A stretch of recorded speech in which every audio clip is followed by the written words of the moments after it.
जय श्री कृष्ण मित्रों।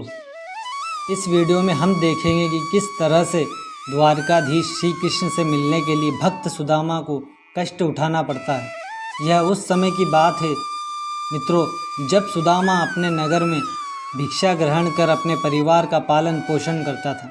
सुदामा के जीवन में कई दुख थे, कभी उसे भिक्षा मिलती तो कभी नहीं मिलती, और कभी कभी तो सुदामा और उसके परिवार को भूखा ही रहना पड़ता था। कई बार सुदामा के पास चावल का केवल एक ही टुकड़ा होता था।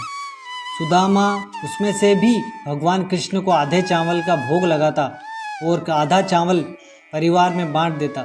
अत्यंत गरीब होने के बाद भी कभी भी सुदामा के मन में असंतोष का भाव नहीं आने दिया। वे हमेशा कृष्ण की भक्ति में डूबे रहते थे। पेट में अन्न हो या न हो, परंतु वे कृष्ण से कभी कुछ नहीं मांगते। एक बार जब सुदामा और उसके परिवार ने कई दिनों तक भोजन नहीं किया, तब सुदामा की पत्नी ने सुदामा को भगवान श्री कृष्ण से सहायता मांगने को कहा, परंतु सुदामा ने अपनी मित्रता के कारण कृष्ण से सहायता मांगने की बात पर कोई उत्तर नहीं दिया। बार बार कहने पर भी सुदामा श्री कृष्ण से सहायता मांगने नहीं आए। उनका परिवार भूख से मर रहा था। उनकी पत्नी के पास पहनने को साड़ी तक नहीं थी। सुदामा को भी आए दिन भूखे रहना पड़ता था। कुछ समय बाद अपनी पत्नी के बहुत निवेदन करने के पश्चात सुदामा श्री कृष्ण से मिलने की हाँ करते हैं और पैदल ही द्वारका नगरी जाने को तैयार हो जाते हैं। सुदामा के पास श्री कृष्ण को देने के लिए कुछ नहीं था, फिर भी सुदामा की पत्नी ने कुछ मुट्ठी चावल कृष्ण को देने के लिए बांध दिए। अब सुदामा भगवान श्री कृष्ण से मिलने के लिए अपनी यात्रा प्रारंभ करते हैं। सुदामा रास्ते में कई कांटों भरी राहों से गुजरते हैं, परंतु कृष्ण नाम के सहारे वे सारी मुश्किलों को आसानी से पार कर लेते हैं। सुनने में यह भी आता है कि जब रास्ते में उन्हें भूख लगती है तो स्वयं श्री कृष्ण मुसाफिर बनकर उन्हें खाना खिलाते हैं, और जब सुदामा पैदल चलने में असमर्थ हो जाते हैं तब श्री कृष्ण अपनी बैलगाड़ी में उन्हें बिठाकर द्वारका नगरी तक छोड़ते हैं। जैसे ही सुदामा द्वारका नगरी में प्रवेश करते हैं, वहाँ की शोभा देखकर हैरान रह जाते हैं। पूरी द्वारका नगरी धन धान्य से परिपूर्ण थी। वहाँ कोई गरीब नहीं था। द्वारका नगरी के सभी लोग बड़े ही खुश दिखाई दे रहे थे। सुदामा नगरी में घूमते घूमते थक जाते हैं, पर उन्हें श्री कृष्ण का महल नहीं मिलता। तभी सुदामा पानी पीने के बहाने एक नगरवासी से द्वारकाधीश के महल का पता पूछते हैं। तब वह नगरवासी कहता कि हे ब्राह्मण देव, आप कौन हैं और यहाँ किससे मिलने आए हैं? सुदामा कहते हैं कि अरे भाई, मैं श्री कृष्ण का मित्र हूँ और उन्हीं से मिलने आया हूँ। कृपया करके आप मुझे द्वारकाधीश के महल तक जाने का रास्ता बता दें। तब वह नगरवासी हंसते हुए कहता है कि अरे, द्वारकाधीश तो राजा हैं, वो तुम्हारे मित्र कैसे हो सकते हैं? सुदामा कहते हैं अरे, वो मेरे बचपन के मित्र हैं। नगरवासी इतना सुनकर उन्हें हीन दृष्टि से देखते हुए श्री कृष्ण के महल का रास्ता बता देता है।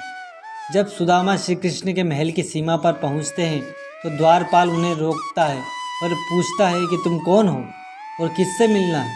सुदामा कहते हैं कि मैं भगवान कृष्ण का मित्र हूँ और उन्हीं से मिलने आया हूँ। इतना सुनकर सभी द्वारपाल सुदामा का मजाक उड़ाते हैं, परंतु द्वारिका नगरी में कोई भी ब्राह्मण खाली हाथ नहीं जाता। ऐसा सोचकर द्वारपाल श्री कृष्ण को बुलाने जाते हैं, परंतु अत्यधिक देरी हो जाने के कारण सुदामा के मन में अजीब ख्याल आते हैं। वे कृष्ण से मिलने में शर्म महसूस करते हैं और वहाँ से चले जाते हैं। उधर द्वारकाधीश को जैसे ही पता चलता है कि सुदामा उनसे मिलने के लिए द्वार पर खड़े हैं, तब श्री कृष्ण पागलों की भांति दौड़ते हुए उनके पीछे जाते हैं। न तो उनके पैरों में पादुका थी और न ही वस्त्र। वे जिस हाल में अपनी रानियों के साथ बैठे थे, उसी हाल में सुदामा से मिलने के लिए पहुंच जाते हैं। सुदामा की द्वारिका नगरी के मध्य तक पहुंच जाते हैं। उधर श्री कृष्ण दौड़ते दौड़ते सुदामा के पीछे चले आते हैं।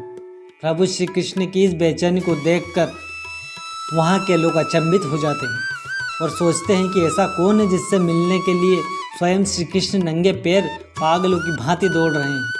कुछ ही समय में श्री कृष्ण सुदामा तक पहुँच जाते हैं और सुदामा को गले लगा लेते हैं और रोने लगते हैं और कहते हैं कि अरे वाह सुदामा, ये कैसी मित्रता निभा रहे हो? मुझे बुलावा भेजकर मुझे ही छोड़कर जा रहे हो?